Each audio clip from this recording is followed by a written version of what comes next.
오늘 하나님께서 주신 말씀은 히브리서 7장 11절에서 22절까지의 말씀입니다. 하나님 말씀 받들어 읽도록 하겠습니다. 만일 레위 계열의 제사장 직분을 통해 완전함을 얻을 수 있었다면 근데 백성들은 이것을 근거로 율법을 받았습니다. 아론의 계열을 따르지 않고 멜기세덱의 계열을 따르는 다른 한 제사장을 세워야 할 필요가 있었겠습니까? 제사장직이 변하면 율법도 반드시 변하게 됩니다. 이것들은 그분과 관련해 언급됐습니다. 그분은 다른 지파에 속했는데 그 지파에서는 아무도 제단에서 섬긴 적이 없었습니다. 우리 주께서는 유다 지파에서 나오신 것이 분명합니다. 그런데 그 지파에 관해서는 모세가 제사장 직과 관련해 아무것도 말한 적이 없습니다. 그리고 이 사실은 멜기세덱과 흡사한 다른 한 제사장이 일어난 것을 볼 때 더욱 분명합니다. 그는 육체에 속한 규례, 곧 율법을 따라 제사장이 되신 것이 아니라 썩지 않는 생명의 힘을 따라 되신 것입니다. 그렇기 때문에 너는 영원히 멜기세덱의 계열을 따르는 제사장이다라고 선포됐습니다. 전에 있던 계명은 약하고 효력이 없어 폐지됐습니다. 이는 율법이 아무것도 완전하게 할 수 없기 때문입니다. 그러므로 더 나은 소망이 들어왔고 이를 통해 우리가 하나님께 가까이 나아가는 것입니다. 예수께서는 맹세 없이 제사장이 되신 것이 아닙니다. 레위 계통의 사람들은 맹세 없이 제사장이 됐습니다. 그러나 그는 자기에게 말씀하시는 분의 맹세로 제사장이 되셨습니다. 주께서 맹세하셨으니 그분은 마음을 바꾸지 않으실 것입니다. 너는 영원히 제사장이다. 이와 같이 예수께서는 더 좋은 언약을 보증해 주시는 분이 되셨습니다. 아멘. 오늘 본문에 해당하는 7장은 그리스도의 제사장직이 레위 지파의 제사장직보다 우월하다는 것을 이야기를 하고 있습니다. 그리고 그 예를 들어서 이제 멜기세덱에 대하여 언급을 하고 있는데요. 저자가 예수님의 제사장직에 대하여 언급할 때 왜 멜기세덱을 이용하였는지에 대해서 우리가 먼저 살펴보면 창세기 14장을 보면 멜기세덱이 나옵니다. 그런데 멜기세덱에 대한 사전에 어떤 언급이나 그의 족보에 대한 소개 없이 갑자기 되게 뜬금없이 등장하고 있는 것을 우리는 확인을 할 수가 있습니다. 당시 상황은 아브라함이 자신의 조카 롯을 구하고 돌아갈 때에 이제 멜기세덱을 돌아가는 길에서 만나게 됩니다. 여기서 아브라함은 멜기세덱에게 이제 11조를 이제 드리게 됩니다. 아브라함이 11조를 드리기는 이유는 무엇이었습니까? 멜기세덱이 지극히 높으신 하나님의 이름으로 축복하였기에 드린 것입니다. 그렇다면 멜기세덱이 도대체 누구길래 아브라함을 하나님의 이름으로 축복하였는가 합니다. 멜기세덱을 가리켜 성경은 살렘의 왕이라고 합니다. 살렘은 예루살렘의 옛 지명을 뜻하고 있습니다. 즉 멜기세덱은 고대 예루살렘의 왕이었다는 것을 말하고 있는 것이죠. 또한 멜기세덱이 제사장만이 할 수 있는 축복을 할 수 있었던 것을 보아 멜기세덱이 제사장의 직분 또한 있음을 확인할 수가 있다는 것입니다. 당시 고대 사회에서는 이렇게 왕이 사제직을 동시에 겸임하고 있는 경우가 비일비재했습니다. 우리가 이를 통해서 알게 되는 것은 멜기세덱이 하나님을 믿는 왕이자 제사장임을 알 수가 있게 되는 것이죠. 그렇다면 히브리서 저자가 멜기세덱을 비교하여 통하여 전하고자 하는 것이 무엇입니까? 멜기세덱은 아론 계통의 제사장이 세워지기 전에 이미 하나님께로부터 세워진 하나님의 제사장이라는 것입니다. 레위 지파만이 제사장 신분을 가지는 것이 아니라 하나님께서 세우시는 자가 제사장인 것을 말하고 있는 것입니다. 다시 말씀드립니다. 레위 지파만이 제사장 신분을 가지는 것이 아니라 하나님께서 세우시는 자가 곧 그러니까 제사장은 하나님의 권위로 세워진다라는 것을 이야기하고 있습니다. 레위 지파의 제사장은 어떻게 되는지 아십니까? 아버지는 아론의 후손이어야 하고 어머니는 레위 지파의 정숙한 여인이어야지만 제사장이 될 수가 있었습니다. 즉 저자가 말하고자 하는 것은 제사장의 권위가 지파에서 나오는 것이 아니라 하나님으로부터 나온다는 것을 말하고 있는 것입니다. 그리고 오늘 본문 11절을 한번 함께 보겠습니다. 만일 레위 계열의 제사장 집권을 통해 완전함을 얻을 수 있었다면, 그런데 백성들이 이것을 근거로 율법을 받았습니다. 아론의 계열을 따르지 않고 멜기세덱의 계열을 따른 다른 한 제사장을 세워야 할 필요가 있었겠습니까? 레위 계열을 통하여 완전한 회복을 이룰 수 있었다면, 그렇다면 예수님께서는 오지 않으셔도 되었다라는 것을 이야기를 하고, 그렇다는 것은 예수님께서 제사장으로 오신 이유는 레위 지파가 할 수 없는 것을 하시기 위해서 오셨다라는 것을 말하고 있는 것이죠. 그러니까 죄로부터 완전한 회복은 레위 지파가 할 수 있는 것이 아니라 오직 살아계신 하나님의 아들이신 예수 그리스도를 통하여서 이것이 주어질 수 있음을 이야기를 하는 것입니다. 그렇게 12절에서 말하기를 제사장직이 변하면 율법도 반드시 변하게 된다고 이야기를 합니다. 레위 지파 제사장들이 드렸던 죄의 회복에 그 일시적 죄의 회복을 뛰어넘는 완전한 예수 그리스도께서 우리의 중보대 주심을 통하여 죄는 일시적인 회복이 아니고 완전한 회복을 이루었다라는 것을 의미하고 있는 것이죠. 그렇게 14절에서 죄로부터 완전한 회복은 지파로부터 나오는 것이 아니라 하나님의 주권 아래 오직 예수님으로부터 나오신다라는 것을 말하고 있는 것이죠. 예수님의 지파는 어디였습니까? 유다 지파였습니다. 그럼 유다 지파가 어떻게 제사장 직분을 감당할 수 있느냐라고 이제 이야기를 하는 것이죠. 그리고 이제 15절에서부터 19절까지의 내용을 쭉 보게 되면 주님이 제사장 되심을 통하여 옛 언약인 율법이 주님으로부터 완전히 새로워졌음을 말하는데, 그렇다면 이 새로워졌다라는 것이 그러면 도대체 우리에게 어떠한 의미가 있는가? 이 새로워졌다라는 것이 우리의 삶 가운데 우리 그 지금 히브리 교인들에게 얘기하는 저자가 얘기하는 이것이 그럼 너희들에게 무슨 의미가 있는가라고 물어보는 것입니다.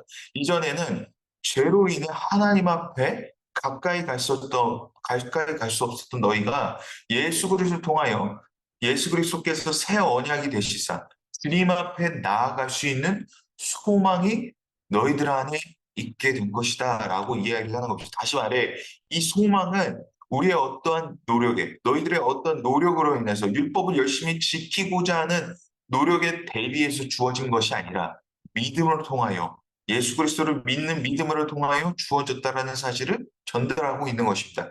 이 믿음은 율법을 어길 때에 제사장을 통해서 어쩔 수 없이 지켜져야 되는 아니면 율법을 어기는 통해 내가 죽게 되어야 되는 그런 불안한 믿음이 아니라 완전한 믿음, 완전한 회복을 이룬다라는 그런 믿음의 삶을 살아가게 된다라는 것을 의미하고 있는 것이죠. 우리가 누군가를 신뢰한다고 했을 때, 특별히 돈에 대해서 우리가 남을 신뢰한다는 건 늘 어렵습니다. 예민한 일에 대해 누군가를 온전히 신뢰한다는 건 참 어렵습니다. 그런데 그 믿음에 대해서 상대방이 먼저 우리에게 신뢰를 보였을 때 우리는 그 신뢰, 믿음에 대한 행동을 따라가는 것처럼 주님이 먼저 이 신뢰를 우리에게 보여주셨다라는 것이죠. 이 믿음이 내가 먼저 뭔가를 행해야 되는 믿음이 아니라 주님께서 우리에게 먼저 보여주셨다라는 것입니다. 그 말을 이제 21절, 마지막 본문이 21절과 22절에서 이렇게 합니다.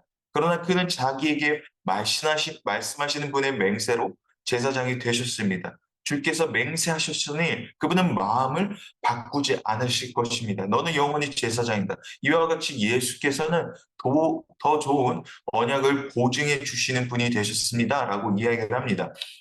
주님의 맹세하심과 더불어 주님은 우리의 보증자 되신다고 말합니다. 여기서 보증은 헬라어로 엔기오스라고 합니다. 엔기오스라는 것은 자신의 재산 또는 생명을 다 바쳐서라도 약속한 바를 책임진다라는 뜻입니다. 다시 말해 주님이 우리에게 먼저 보여주신 신뢰는 주님 자신이 자신의 생명까지 아낌없이 우리에게 주신 분이라는 것이죠. 우리가 무엇을 하였기에, 우리가 대체 무엇이기에 주님은 자신의 생명까지 내어주신 것입니까? 주님은 그 대가 없는 사랑에 우리를 초대하셨습니다. 주님은 우리를 먼저 자신의 자리 가운데 우리를 초대하셨습니다. 그렇다면 오늘 말씀을 통해 하나님께서 우리에게 말씀하신 것은 무엇입니까?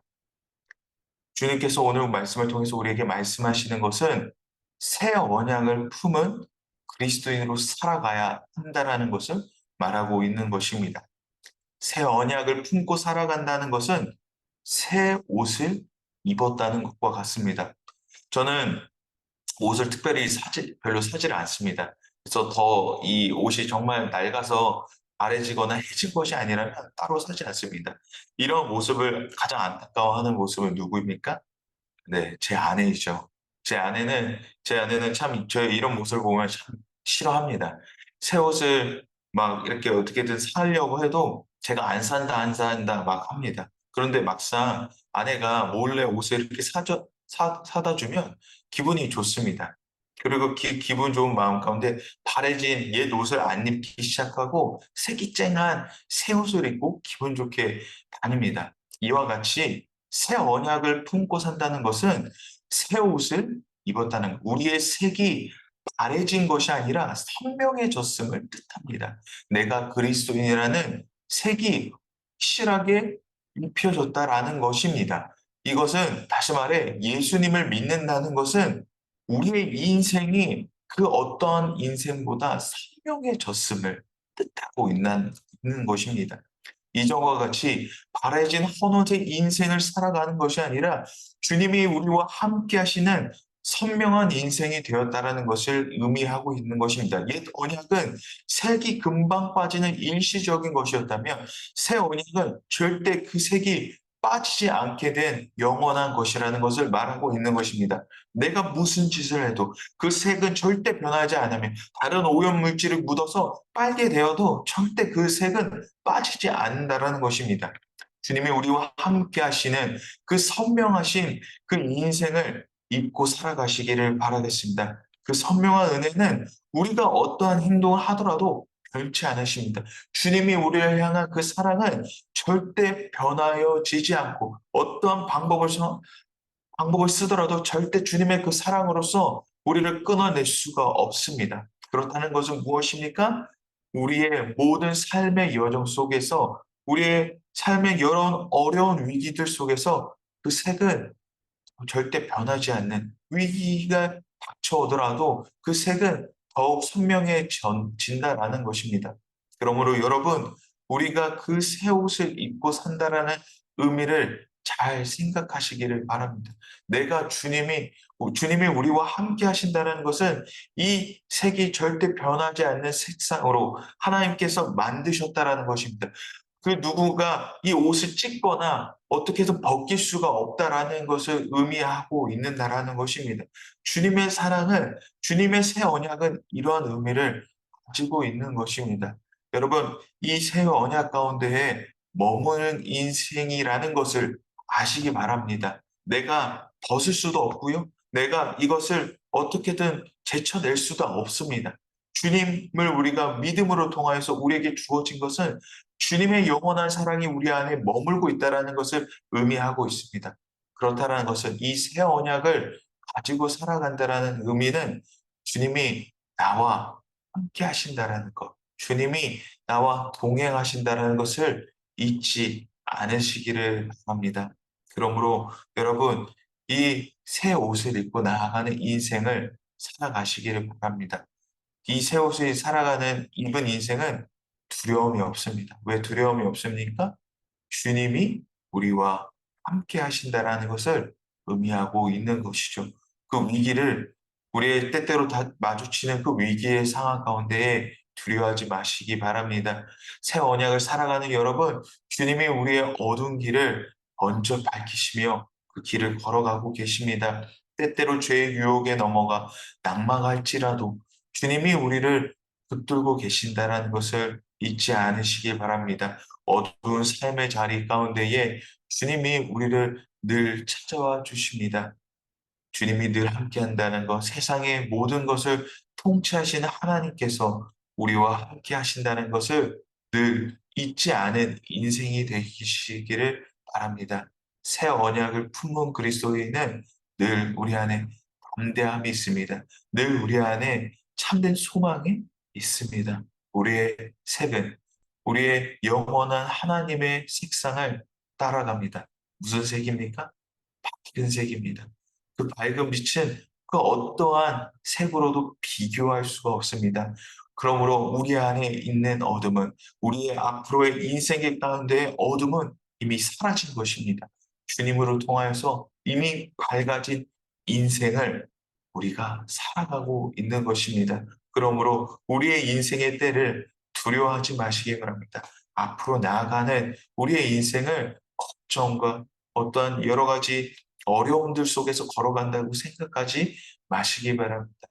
주님이 우리와 함께 하고 계십니다. 주님의 영원한 밝은 빛이 우리와 함께하고 계십니다.